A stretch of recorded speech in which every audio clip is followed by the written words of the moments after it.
Mujang ganduten, mujang gagsterten, manawang gidutaga, mujang ganduten.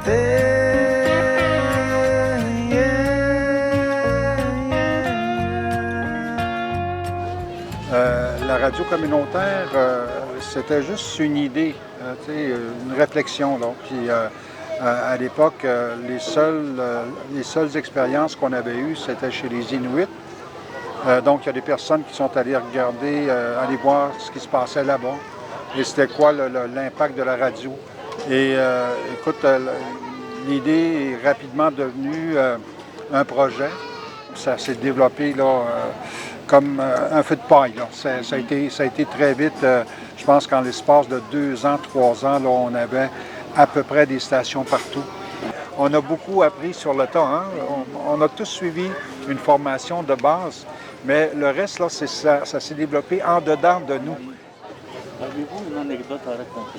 Oh, écoute, je pense que les 40 dernières années sont pleines d'anecdotes. Je me souviens que, ben, tu sais ce que je vais dire, tu sais, c'est facile hein, de partir le fou rire. Ça est arrivé plusieurs fois pendant les émissions où, je veux dire, quelqu'un qui dit quelque chose parce qu'on essayait tellement de parler la langue Innu ou bien Atikamekw, on essayait de tout traduire, alors que des fois, c'est pratiquement impossible. Fait que le fou rire là, était automatique des fois en pleine diffusion. Là. Fait que, il y a toutes sortes d'aventures comme ça à travers les années là, qui, je pense, nous ont marqués. Tout le monde garde, je suis sûr, de précieux puis de beaux souvenirs. Ouais. Bien, pour moi, la place des radios en 2021 est sans doute encore plus importante aujourd'hui qu'elle l'a été à l'époque.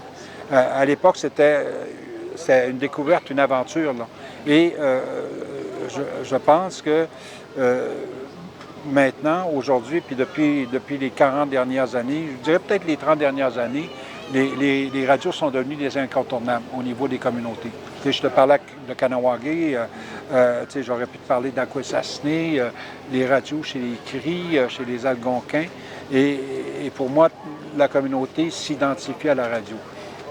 Et pourquoi je dis que c'est encore plus important maintenant, c'est qu'on sait que les langues autochtones sont précaires, hein, sont en danger. Écoute, ce n'est pas pour rien que le gouvernement fédéral a voté une loi, la loi C-91, pour sauvegarder et faire la promotion des langues autochtones. Et moi, je pense qu'on s'en va vers un autre horizon qui va sans doute permettre aux radios de bénéficier d'une aide qu'elles n'ont pas eue jusqu'à maintenant. Moi, je suis content, je veux dire, d'avoir été témoin de tout ça là, depuis 40 ans avec Manoan, Ouémont, Pichuan et plusieurs autres radios communautaires. Là, ça a été vraiment un privilège pour moi. Je veux vraiment remercier l'organisation de la radio là, pour souligner ces 40 ans. Je pense que on doit le faire, ça. Je pense que Natashquan l'avait fait il y a quelques années. Là, je pense que Natashquan avait souligné 35 ans.